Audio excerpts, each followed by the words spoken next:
కామారెడ్డి జిల్లా బాన్సువాడ మున్సిపాలిటీ 13వ వార్డులో ఎన్నికల ప్రచారం ముమ్మరంగా సాగుతోంది. కాంగ్రెస్ అభ్యర్థిగా మహమ్మద్ అబ్దుల్ ఖాలిక్ ప్రచారంలో దూసుకుపోతూ ప్రజలతో నేరుగా మమేకం అవుతున్నారు. ఇంటింటికి తిరుగుతూ సమస్యలను అడిగి తెలుసుకుంటూ అభివృద్ధి ఎజెండాగా హామీలు ఇస్తున్నారు. ముఖ్యంగా టీచర్స్ కాలనీని మోడల్ కాలనీగా తీర్చిదిద్దుతానని హామీ ఇస్తున్న ఖాలిక్ ఓటర్లు తనను ఆశీర్వదించాలని కోరుతున్నారు. మౌలిక వసతులు, శుభ్రత, రహదారులు, డ్రైనేజీ, వీధి దీపాల ఏర్పాటుపై ప్రత్యేక దృష్టి సారిస్తానని భరోసా ఇస్తున్నారు.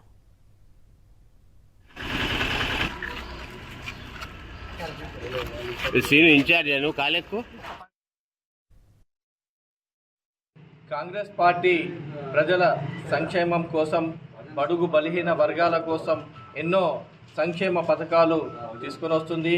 అలాగే కాలనీలో కొన్ని సమస్యలు ఉన్నాయి. గల్లీ తిరిగి ఆ సమస్యలను పరిష్కరించడానికి కృషి చేస్తాను. ఒక అవకాశం ఇస్తే, ఒక్క మిస్డ్ కాల్ ఇస్తే చాలు, మీ సమస్యలు పరిష్కరించడానికి కృషి చేస్తానని ఈ సందర్భంగా తెలియజేస్తాను. మీరందరూ నాకు వారి మెజార్టీతో గెలిపించగలరని కోరుతున్నాను.